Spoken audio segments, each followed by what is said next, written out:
Welcome to Wales Tech Week 2021.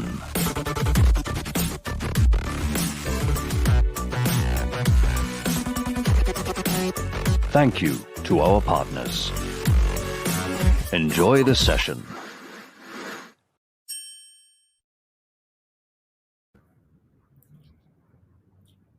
Hi folks, my name is Lee Jones. I'm Head of Welsh Language Services in HMRC, and this is my colleague Gruffydd Weston, who's our Welsh Language User Researcher.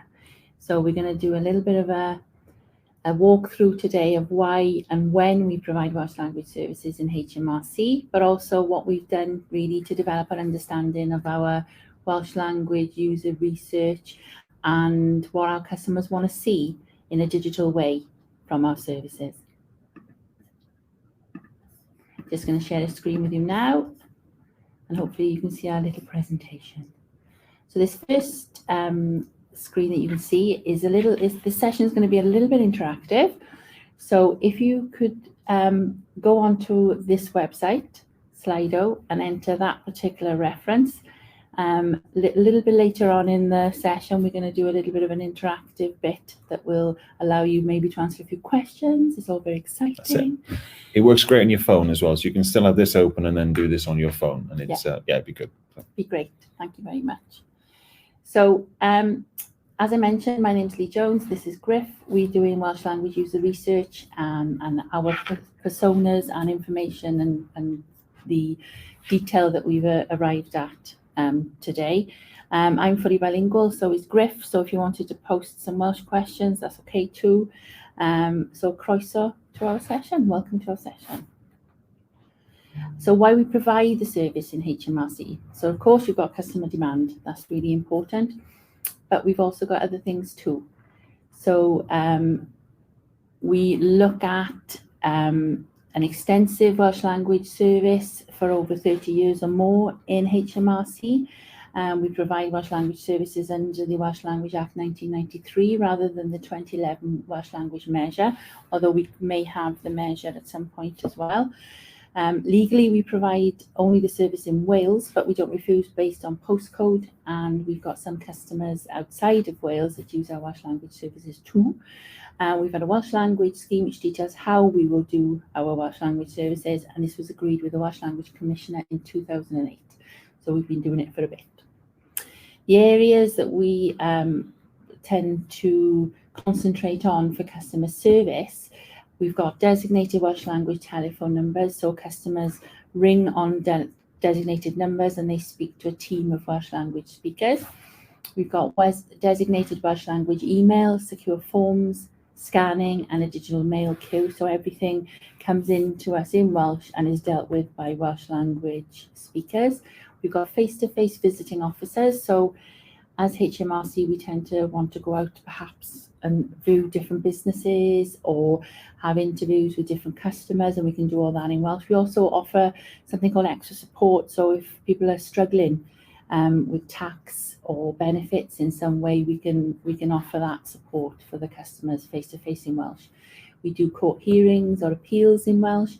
We do external events and outreach stuff, so it's going into schools, universities, all that sort of stuff in Welsh too. And we've got automated digital output like emails from our online services in Welsh, as well as our automated letters and forms, and manual letters too. So if we get a letter in, we reply in Welsh, and that'll be a free text sort of letter in Welsh too. We do lots of different types of forms, PDF, paper and digital, and we've got guidance and leaflets, and we've also got key web content, online services, social media, and of course user research, which is why we're doing this today really. We build our digital services in an agile way in HMRC, so we use the agile methodology. We've got offices across the UK, so we don't build bilingual services just in Wales, we build them in different offices across the UK. And we use small elements of the service are built in an agile way, which means that you sort of build one particular small element in a 2-week sprint, and then you move on to the next element. So it's all around what a customer user story is, what the user need is, what the user demand is. It's all customer centric, completely around what the customer wants. And part of that along the way is to do continual reiteration and refinement and user research. So that's where Griff's role comes in. So we do the user research in Welsh as we do in English. We build Welsh in right at the start of any new online service as part of something called discovery. So when you're looking at what your user stories are going to be and what they should be doing, there'll be one in there that says a customer wants to do bleep in Welsh. So and then we build around that. So some key figures for our customer contact. We've had over 20,000 calls in Welsh. In the last fiscal year, we had over 1,200 emails in Welsh, and we processed and responded to letters and forms on paper, really, as well. And we translated a massive 2.4 million words. So all of the services that were available to support COVID-19, the job retention scheme, the self-employed income support scheme, the statutory sick pay, all of those were made available in Welsh. And as a result, our sort of translation workload went up by about a third. So we've done quite a lot in that area in the last fiscal year as well. So before then, it would have been something like 1.7 million words you would have translated, so it's gone up to 2.4 million. Online services, we've recorded almost, well, more than really, 1 million page views of our Welsh language online services. So we know they're well used, we know they're getting looked at, and this is the sort of data that we keep gathering throughout the year. So I'm going to hand you over to Griff now, who's going to take you through some information that he's come up with and sort of his journey, if you like, of Welsh language user research. Thank you, Lee. Yes, and great introduction there from Lee just to explain what my role is. I just want to draw everyone's attention to this slide, which reminds you that today's session is interactive. We've got a website and a meeting link, which is the link you can see there for E787 for the Welsh language presentation today. And we're going to revisit this a bit later on, and we'll try and see if we've got good attendance. If you all want to get involved, and we'll do some live polling and some questions, and we'll see what people's opinions are. But it'll be good fun and interactive, and so hopefully we get a good attendance for that for later on. But just to explain, our process of understanding our Welsh users, it quickly became a journey. It was something that was started about sort of 2.5, 3 years ago now. And in the very early part, there was very little done. There was only one pilot study that had been before where we'd had Welsh users, but had been conducted by an external organisation. It wasn't sort of based in Wales. It wasn't the greatest way to get data. So when I joined, effectively the first piece of Welsh research we did was like our genesis. It was like the beginning of the story, and everything followed from there. And this timeline shows how far we've come from that beginning part. The photo on the top left-hand side shows the first ever time we did ethnographic research with a user. So that's visiting a user in their own home and seeing how they interact with Welsh services themselves. We've tested a range of different services in Welsh. You can see a customer on the left-hand side, they're receiving what we call a neges testun, which is a text message in Welsh from HMRC, because we have that functionality built into our services. We've then branched out and collaborated with the Office of National Statistics. I worked on a part of the census that came up this year, and that was really rewarding because of a part of that actually made it into the final census. But what that research showed us, and what it showed me, was that there were different types of Welsh user, not just the one type of user that maybe we've all experienced or heard about. The more I met people, the more I saw different users, the more I understood that there were different approaches to language, different nuances between the users, different reasons for using the language, and also different motivations. And so that got me thinking about working on a set of Welsh language personas. Because as Lee said, a lot of our services are designed and built outside of Wales. So how do you tell somebody that might be based in Newcastle or Worthing about a Welsh language customer? They might have only been to Wales once or twice in their lives. So it became a method for us to get across the differences between a Welsh user, and also really just show them who they're designing the services for, and to bring that to life really. And they've been really popular and very successful, so I'm pleased that they've gone down so well. We've continued then testing even during lockdown, and we did remote testing then throughout that period too, before publishing at the beginning of this year our Welsh language user report, which summed up all of the work that's been conducted by HMRC in the last year. So, sorry, in the last 2 years. So it's been a real labor of love really for both Lee and myself to go on this journey and to start something where there wasn't anything before and come to where we are now. And we're really pleased that people are now coming to us and asking us how you did it, what did you learn, because they want to go and do the same things themselves. So yeah, it's been a great journey, and that's hopefully what I can share with you today. Just to explain what user research might look like for anyone who's not aware of user research, this is an example of what we might do. You can see a digital journey here and a user's path through that. And what we try and do is analyze and understand where the user might be encountering difficulties or where they're not understanding things. This is especially important with a Welsh language service because the service is typically translated from English into Welsh. So it's written in English first and then translated. So we haven't sometimes got the full ability to have say on where things are and how things are presented. We work on effectively what is an English page design first. In an ideal world, we'd get to a point where page designs are bilingual completely from the start, and that would be like a long-term goal for us. But what we do is understand how somebody interacts with a digital journey, what their needs are, and how we can improve that. So let's talk to you now and introduce you to some of the Welsh language personas we've come across. And this is something really fun and should get you thinking about different types of people and how we try to sell and present Welsh language users to people. Now this first user is probably the user that you maybe all heard about. This is the user that we call the Welsh language utopia. They could live in a Welsh language world where everything was Welsh and they'd be very, very happy. Their perspective is that they would always use the language daily. They will always deal with HMRC in Welsh because it's the language of their country, it's their personal language. They treat the language like a member of their family, something that needs looking after. They're very connected to the Welsh language community events and like a Welsh language fraternity, we call it. So they're very in tune with the language. They're very in tune with their rights in using the language. And they've also seen the language develop over a number of years. So they're aware of the times where it was perhaps very hard to express and use the language. And they've seen the development, they've seen the trouble that it's gone through and to get to where we are now.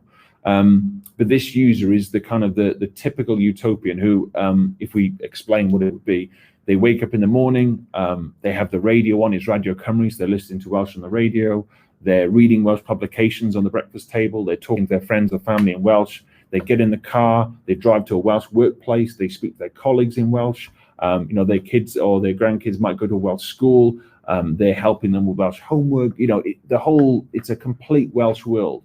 And really, it is possible to live that way, and that's something that's hard to explain sometimes because people think that sometimes Welsh is just a language spoken at home, or maybe it's just spoken by some people, but it is a complete Welsh world out there, and you can choose to live your life completely in Welsh. I myself have my phone, my Google Apple phone, switched into Welsh, so everything I do when I click a button anywhere on the phone it's a Welsh version. So you can lead your life in a Welsh way. This next persona is again another utopian, but what we're talking about is a newer generation. Now, the subtlety between this and the first persona I showed you is that they're able to differentiate between a group of Welsh friends and a group of non-Welsh friends. So they will have different social circles they move in, and they're able to sort of basically compartment those into different sort of places. So when it comes to language, they're more pragmatic, they're more realistic about where they can use it. They understand that some people don't speak it and they have to mix with a lot of people, and they then have their group of friends where they know they can speak it. So they will have typically on their phone, for example, as I do, a WhatsApp group where they're talking in Welsh to their friends on one group, and then we talk in English to somebody else in another group. And their life is pretty much like that, where they have both worlds intermingled side by side. They're also less worried about this high-level formal Welsh that the first persona is all about. They're very young in terms of sort of how they treat the language. They're very experimental. They like to see new words being generated because they use things like social media, so new words are created all the time. They're adventurous in how they use the language, and they're less picky about sort of dropping in the odd English word. For them, it's just about using the language to express themselves however they want to, and whether that be in Welsh, if they want to express themselves in Welsh, and if they wanted to say in English, they wouldn't feel sort of tied to the language. They're a bit more relaxed about switching back and forth between it as it suits them, but still fiercely Welsh, fiercely kind of protective of the language, but again, a bit more pragmatic and a bit more realistic in day-to-day situations. This is the third persona we're going to show you, and this is one of my favorite ones. This is what we call the Welsh reawakening. So this is somebody who's learnt Welsh, perhaps at school, perhaps they did it in primary school or even in secondary school, and then for whatever reason in their life, they took a path where the language wasn't important to them anymore. They may have gone and got a job somewhere else, they may have left to study in England or somewhere else, and what's happened then is they've come back to the language for whatever reason. Perhaps it was a personal decision. In the example I'm showing you, we're showing that somebody's come back and settled in Wales and had a family, and so their children then go to Welsh school, and all of a sudden the skill that they thought they'd lost, that they perhaps haven't used for a while, becomes important again, because they're able to help their kids with their schoolwork, they're able to talk to the teachers in Welsh, they see the fact the language is an advantage for their children's development and prospects. And this is someone who's then suddenly revisits the language and comes back to it and realizes, oh, this is great that I can do something now that I perhaps didn't do before. And they're kind of what we call a positive user, in a sense. They will look to do more things in Welsh, and for the reason that they can then go tell their friends and the people they see at the school, did you know that I did this in Welsh today, or did you know you could do this? They're much more active as well in terms of being connected to it if something new comes around. I myself, I'm a parent, and so my school where my kids go to is a Welsh language school, and so I get the Twitter messages, the Tryda messages as they're called. They come through from the school in Welsh first.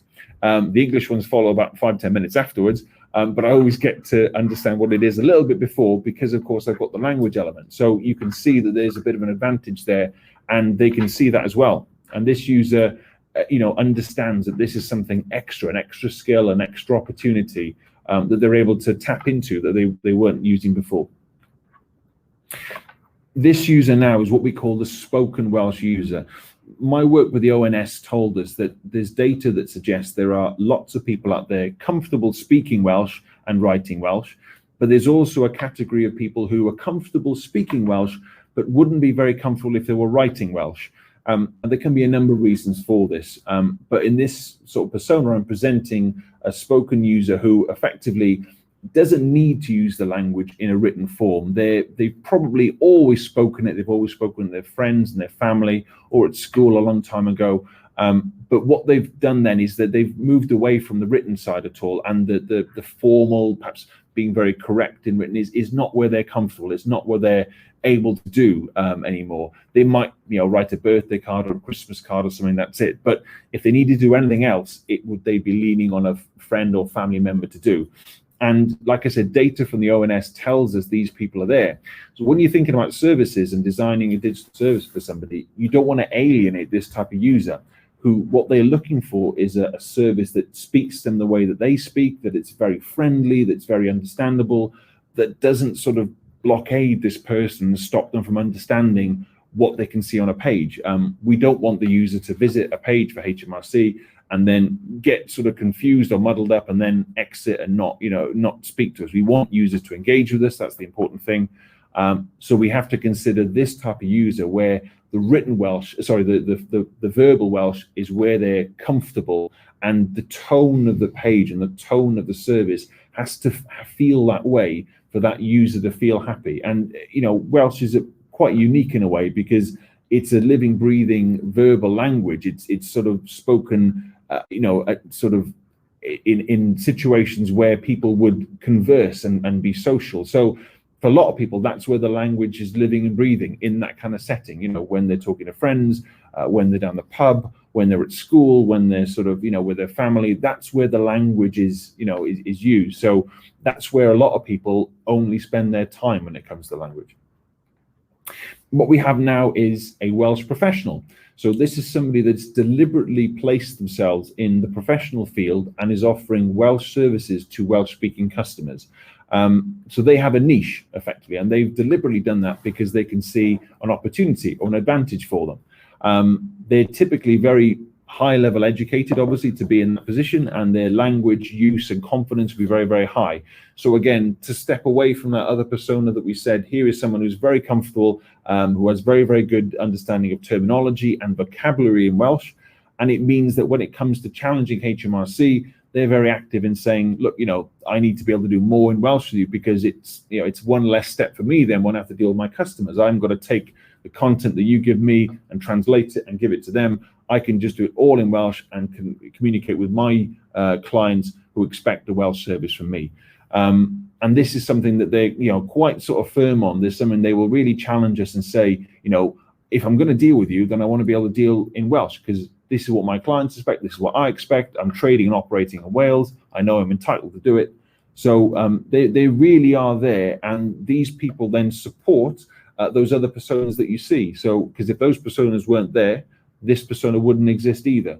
So it's kind of symbiotic, that to have a Welsh professional offering services and providing services in Welsh to his customers.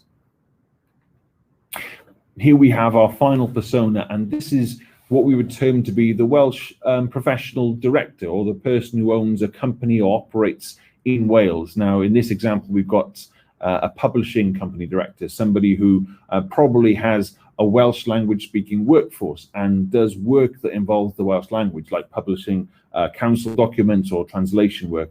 And this is somebody, again, who's deliberately chosen to set up their business in Wales, who employs a workforce where they can speak Welsh, and that's important to them. And people will actively come and look for work there because they know they can use the language. For a lot of people, like I said, it's a living, breathing language, and they want to work in it and use it because they know it's a skill and opportunity for them. And there are loads of Welsh job sites out there which promote Welsh language speaking jobs. Also, you'll find in some parts of Wales, notably the parts of North Wales, like Gwynedd Council, that large organisations like that will be completely Welsh speaking internally. So if you can't speak the language, it is really difficult for you, because all internal communications, external communications, publications and stuff will all be in Welsh. So this user expects to have access to all the services they would use. So payroll, PAYE tools, because they manage a workforce, business accounts they might have for themselves. They might well be there might be a self-employment element there. So they're looking for all of these things and services in Welsh, because they're operating a business, they're trading, they're working in Wales and delivering, again, Welsh language services.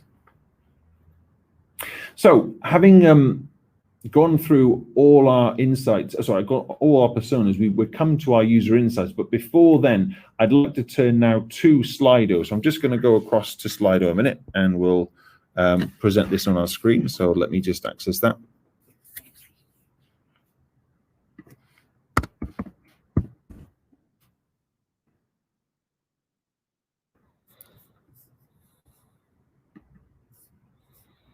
Okay.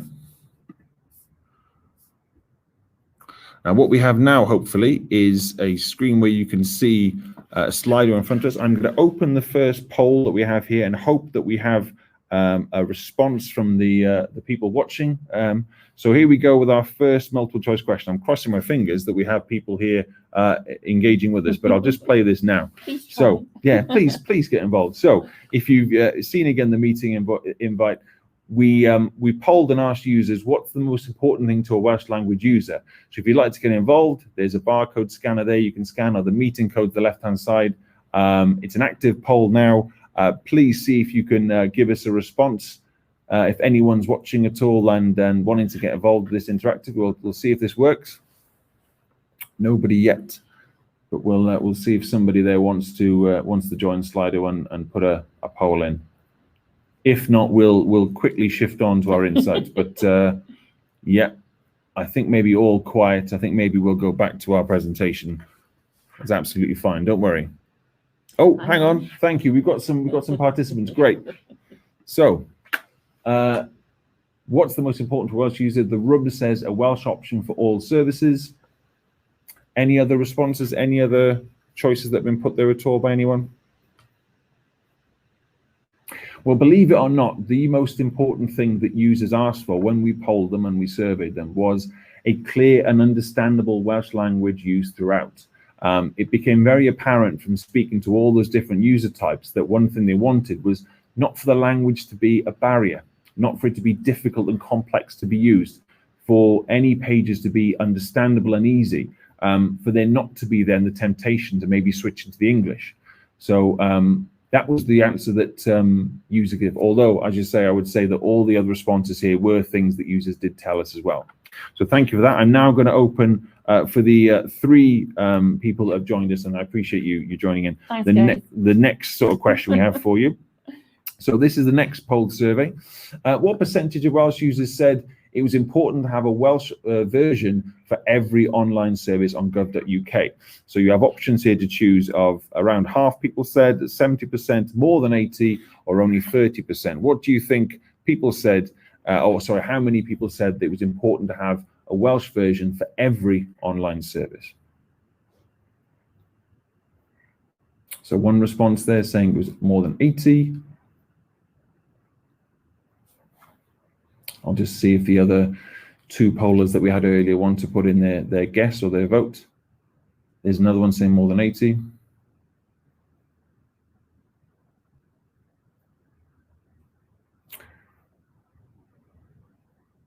One more, I'll give it a chance before I just give the answer.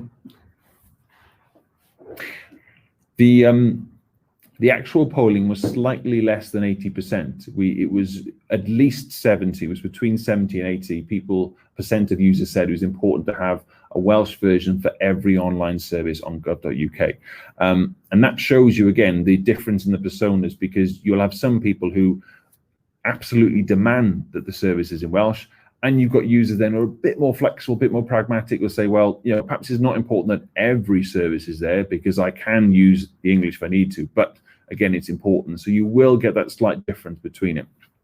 Moving on to our last polled question now.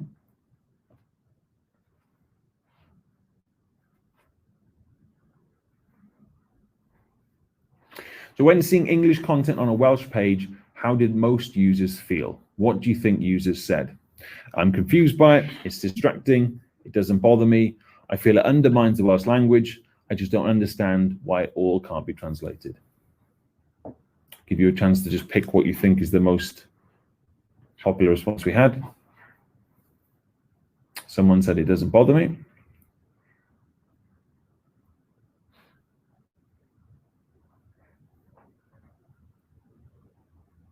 It's distracting, we've had a response there as well.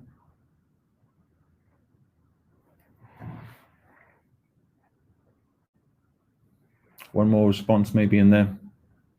So the answer here, thank you, it feels it undermines the Welsh. Again, all of these answers are what users actually told us. They're all genuine responses. In actual fact, the sentiment we had from users was that people just didn't understand why all things couldn't be translated. The word used was lazy, because when it comes to digital services, people understand that there's no limitations here. It's not as if it's something where, they didn't have the piece of paper or the publication, or we didn't have the means of doing it. A digital service, as we're talking about digital tech in Wales, is just a page on a screen. So why can't they do a page that's Welsh that sits behind it or side by side? Why has it not been done? It seems lazy that it's not been done. That was the sentiment we got most of the time. But again, users also said it feels it undermines the language, and people have also said it's quite distracting when you've got sometimes English and Welsh content on the same page. Sometimes pages often have, we call page furniture, which is stuff that's permanent on the page in English, options to things like help or support options or cookies, which those elements, again, because of the page design being not bilingual, they're permanent on there in English. So you have a Welsh page, but with English content on there, which isn't ideal. Thank you so much for everyone that participated in that poll. I hope you enjoyed it. I'm going to switch back to Croeso. We're going to go back to this now and continue our presentation. When it came to Welsh language user insights, all of the research that we conducted, we started to compile and see themes, and basically these insights became relevant to a lot of the services we're delivering. So we understood that there were some key things that users were telling us, and these became our high-level Welsh user insights. Users tend to struggle to locate a Welsh start to their digital journeys. This was something that we identified very early on, because when we asked users to find things, we noticed that people were doing different sort of tactics of doing it. And we had users Googling in English, because first of all, you know that if you search on a website in English, you're going to get a better response than if you search in Welsh, because search engines tend to work better with English content populated into it. So people were searching in English and then trying to find the Welsh services. Also, when it came to the start pages or the landing pages of websites, it's hard to find where you start in Welsh because it's not consistent. There's a quote here from a user saying, "The Welsh services are hidden. I wouldn't expect to see them there next to the regulatory and cookies," because the link was at the very bottom of the page, in fact. Another insight we found was that Welsh users prefer clear and legible language and a friendly tone on their journeys. As it was said in the survey and the polling, we said a clear language was one of the things that became most important to users. When we're talking about digital services, it's often difficult enough as it is. Why make it additionally hard by introducing Welsh words and jargon that can be difficult and obstructive for somebody? So making sure that the tone of the piece is right, that it's appropriate for what it is, that people expect that the pages, it might well be something that's quite technical and important, but that when the translation comes into Welsh, that it's appropriate again for the type of person looking at it. So you've got a quote here, and this shows the contradiction between users. When I see a new Welsh word that I'm not familiar with, it's exciting, we need to use our vocabulary. And another user said, "I consider myself fluent in Welsh, but I didn't recognize that word." So there was this disparity, this distinction, and that again fed into the personas that we said about people being very confident and happy with the language, and some people saying, "Well, look, I didn't understand that, and I speak Welsh." So what happened there? The third insight we had was Welsh language users expect a complete language journey. When we came to doing usability testing with users, it was very clear that when you have a start, a middle, and an end in Welsh, it's great for the user. They can get a really good experience and they can really tell you what happens. However, if your journey is broken, if there's pages that aren't in Welsh, then it really spoils that journey and it's very jarring for the user. We've seen that word there posted already, but it's that feeling that something hasn't been done right, that the work's not been finished. It feels lazy, it's disappointing for the user. And in fact, user would rather there be not anything there at all, but then have a broken part journey because they're not able to do everything in Welsh. It feels it undermines it, and that's not what we want for our users. This is a quote from a user again. "When things aren't correct in Welsh, it's quite jarring. It's possible to do this, so why hasn't it been done? It feels lazy." Our fourth high-level insight, Welsh users feel the language choice is as important right as it should be treated with respect. Now, when it came to choosing your language, and it's really important as part of our services, HMRC, when language option is chosen, cookies in the page remember that choice and mean that when they visit again, they've got that same choice saved and preserved in the system. So they know they're going to get the Welsh option and the Welsh page presented first.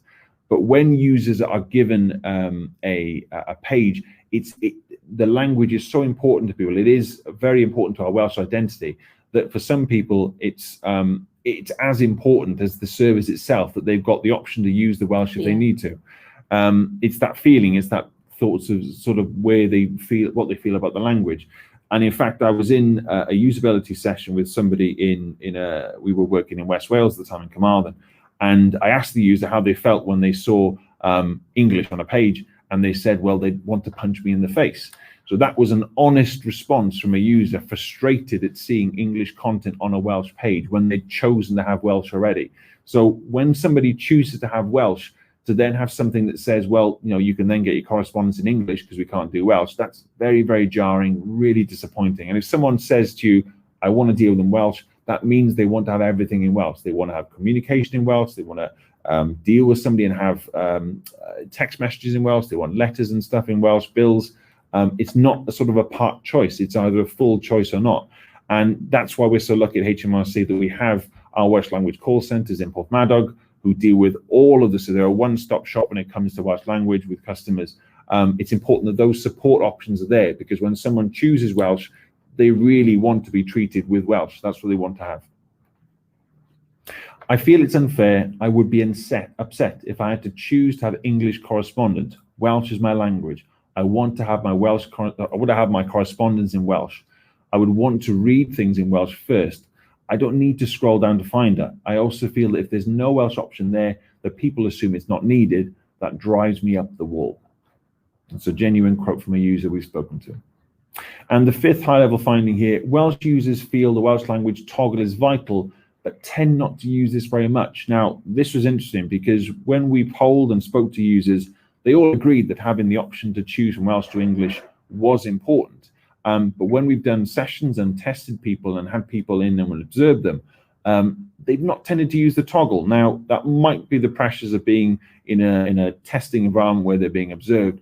But also, if you think about it, when somebody's on a journey, a bit like you would have a journey home from work, you tend to go the same way. You tend to go the same way unless, of course, there's an obstruction or an obstacle or a diversion telling you not to. We don't tend to take different journeys every single time we come home. We like to go on the same journey. We go on autopilot and we just travel the same way. So when it comes to language toggle, if somebody toggles into another language, then what will happen is they go a different journey. They go a different path on that journey. And that's not natural for a user. So when they make that choice and they choose to go on the Welsh, they will stick to that and complete their journey. They will go on that autopilot and finish things in Welsh. It's not instinctive for a Welsh user to go, well, I'll do 2 pages in Welsh, then I'll flick to the English for 3 or 4 pages, then I'll flick back and do the last 3 pages in Welsh. That's not natural. That's not how users use the services. We've seen that when they make the choice, they tend to stick to that choice and do as much as they can in Welsh until they get to the end and complete it. So the toggle, although it has to be visible, it has to be there, it's important that people see it early, they make that choice, and they make that journey decision, because once they're on that journey, they won't deviate. They will tend to complete it in that without needing to. Yes, users have said that, and we've polled them and asked them, it's useful if they want to check context, if they want to check a word, if they don't understand it. But it's so important to have that option and that decision early for the user, so they're not tempted to go down another path. You can imagine a user who, let's be honest, we're bilingual in Wales. If they don't see that choice early, they'll go onto the English journey. There'll be 2 or 3 pages into the journey and they'll go, well, I'll just complete in English now because I've not had the choice and they've not given me the choice. I've not seen it. It's not been there. And now I've automatically started it in English. So I'll just finish it in what I've started. It's kind of more natural for me just to complete like this. I'm not going to deliberately go out of my way to now start again or find it in Welsh. So it's really important that the toggle is there and it's visible, so they make that choice early in the journey. Now, I'm just conscious of where we are with time, because we're coming up to around about 4 o'clock, and I want to leave an opportunity to have some questions at the end. But I think we can probably cover a little bit more content, possibly. So there's some more quotes here. I do feel that having a toggle always there is an advantage for Welsh speakers. When I see English content on a page as a Welsh speaker, I feel restricted by that. We also have here another finding. Promoting Welsh language option on pages and user testing shows us that there are specific Welsh language elements that can be uncovered in testing. Now, this is the important part of user testing. By doing testing, you discover things you didn't know. User research is all about 3 things: things that you know, things that you don't know, and things that you don't know. And you only discover those by doing it. So we found by doing the testing that there were elements of the language that were specific to a Welsh language user, such as, for example, a name entry screen, where sometimes you'd be presented with an option to put in your first name or your forenames, then your surnames. But sometimes Welsh users, we phrase our words, our names differently, and we'll call ourselves by a different naming format that doesn't follow that same kind of path. And it became clear that when you had a free-form text box, that this went down really well with Welsh users, because they could put their name down as Rhys ap Dafydd, which means they're Rhys, the son of David. They have their father's first name as almost like a surname, really. And so this was something we didn't discover until we'd actually tested and seen. And when these things become really popular, it was great. We also saw that when you promoted Welsh options on pages, users found this again, fantastic, because you were upselling them something else they could do in Welsh, which they didn't know about. And as I said, sometimes it can be distracting and disappointing if they don't have Welsh content. But in actual fact, if you say that there's more they can do, it actually went down really well. So we come to our 5 top tips for designing and thinking about delivering digital services for people with the Welsh language. And here they are. Use a clear, jargon-free language. Make sure the language is set right, that the tone is correct, that your translators understand who they're translating it for, and that there's no terminology that's a barrier for users. Secondly, make sure it's a complete Welsh language journey, not a broken journey with half pages English, half not. Make sure that the whole thing is done so the user gets a good experience at the end. Thirdly, respect the language choice. Make that decision early so the user can see this service is available in Welsh. You can start and do this in Welsh from the very beginning, not sort of 2 or 3 pages in, not when it's too late, not when they've already made that journey decision. Fourth, an easy language start. Locate the services easier in the first place. Make sure that when they land on the page, it's clear and obvious where they can get their language start from. And 5, test with Welsh language speakers. Understand who you're building your services for by involving your speakers and getting your users in to test your services. We found with testing that we understand a lot more by doing that than doing anything else you could do. Just really asking users to tell you what they think of the service and what they think can be done better. So test with your users as well. I'm just conscious it's sort of about 4, and I don't know if we've got many questions. I can maybe shall I just check and see if we have many questions? I'll just go back and see if we have questions before I go any further. So I think we have 4 comments. Is that right? 4 comments. So there's a Slido link that's been posted, and Tom Brame has posted, are you able to share a link to the Welsh User Research Report and the Welsh language personas, please? Yes, Tom, we can do that for you. I'll put a link, a page up here on the presentation, which hopefully you can see, which is a contact for Lee here, which is this one here. So hopefully you can see this.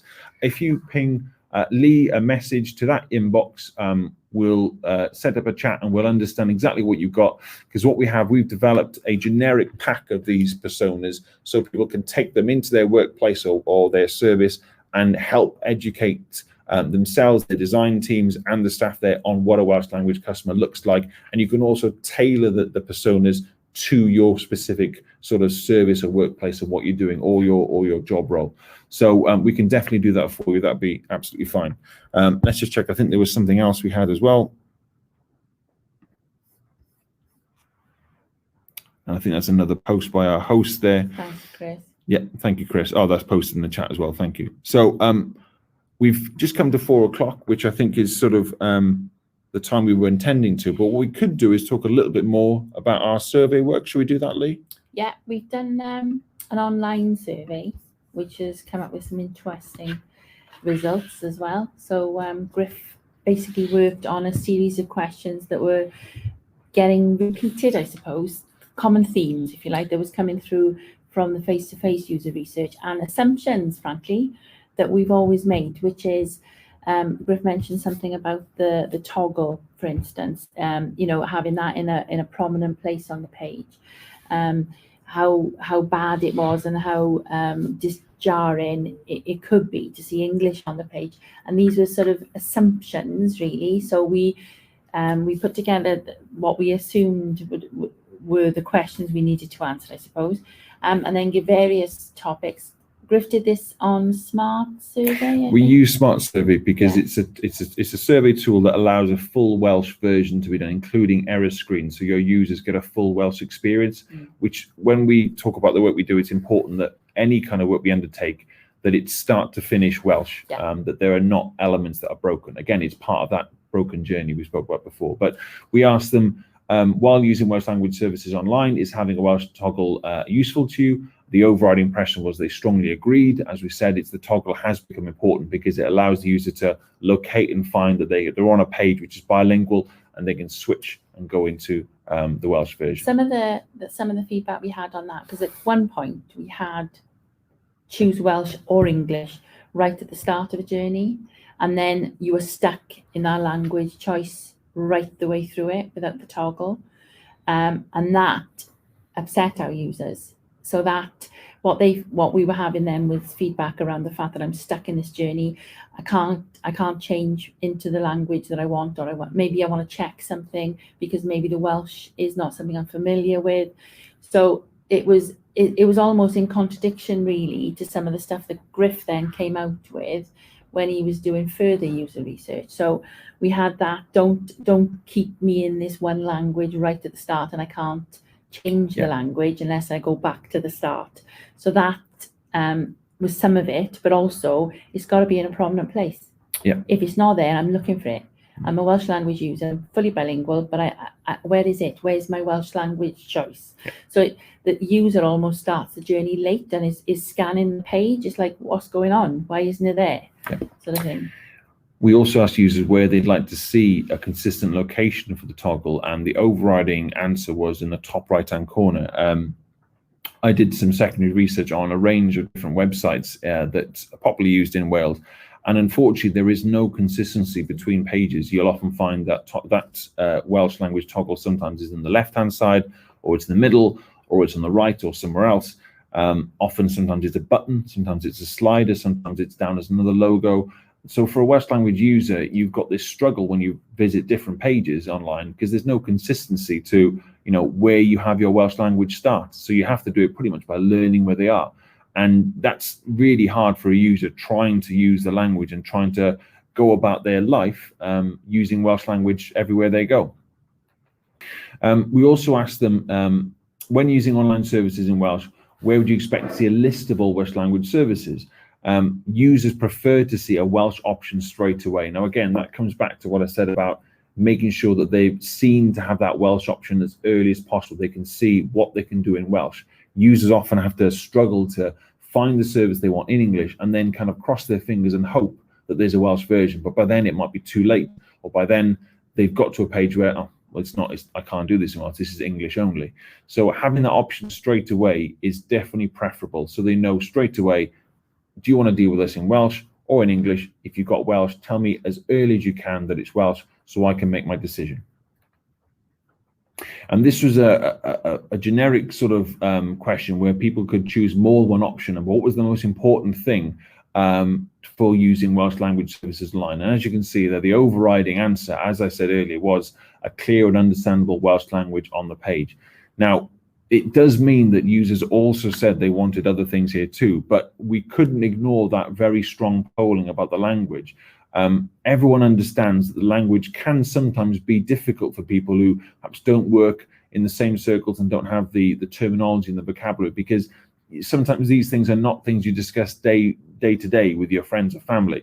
You don't often have conversations down the pub where you're talking about, HMRC and tax and stuff. So when you come to the pages, at least then make it clear and understandable so you're not making it harder for somebody to engage with us. But the other things that also polled really well, of course, here was being able to switch English to Welsh without losing data, having a Welsh option for all services, and being able to connect to a Welsh language speaking advisor. They were all really important for users as well. Is it important to have a Welsh language option for all services on gov.uk? Again, an overriding answer was 82%. So that was a really strong polling there. And again, just thank you so much for listening. So thank you everyone for taking part of that, and thanks so much for letting me and Lee tell you about our work on Welsh language. I think we've covered all our questions unless there's anything else there now. So we can give you some time back at the end of your day. But so there's one other question there from Tom, and it says, were all the persona data supported by the data feedback, or were some of your choices based on more anecdotal information? All of the personas are based on real data that we found. So this is people we spoke to, and also data supported by the people we know that use our services. So we know, for example, from page hits that we have people set up and registered for BTA. We know we have these people using our services in Welsh. So we know those people exist. It's very, very small numbers in some examples, of course, but we do know there are people registered, for example, business owners, those business professionals contacting us, we know, and we actually have sort of sometimes contact with these offices and with these individuals because they contact us saying, when can I do this in Welsh? Have you got this ready for me? Can I have this in Welsh? They're really challenging us. And then the other work, as I say, with the sort of non-job related personas, the personas where it was based on data, again, we had the ONS data supporting the spoken Welsh user. We had the user that I've spoken to and met personally where we understood how they use the language. Some were very, very principled, some were more relaxed, some were coming into the language and they were doing it in a kind of a mixed language home where sometimes one of the parents spoke Welsh, one of the parents spoke English. And so you had sort of them sort of often doing a bit of both when it comes to the language and sort of having that bilingual element where they were happy to have their kids go to a Welsh school where they can speak Welsh and English, of course. Yeah. And that was where all the data came from, all from actual users and who we'd spoken to and how we'd had engagement from them. The SMART survey questions tended to come from the user research we did, but anecdotal information as well, because we've obviously had complaints over several years, not many, I'm very happy to say, about different elements of services. And there's been lots of campaigning, especially from the accountants, sort of that area really, around certain business tax that needed to be produced in Welsh, otherwise they wouldn't actually interact with us in some way. So that part of it was anecdotal in some part. So that fed into that as well, Tom. Okay. Well, I hope that answered all your questions. And again, thank you so much for letting us talk to you today about our Welsh language services. So have a good weekend, everyone, and stay safe. Diolch yn fawr, guys. Diolch. Fawr.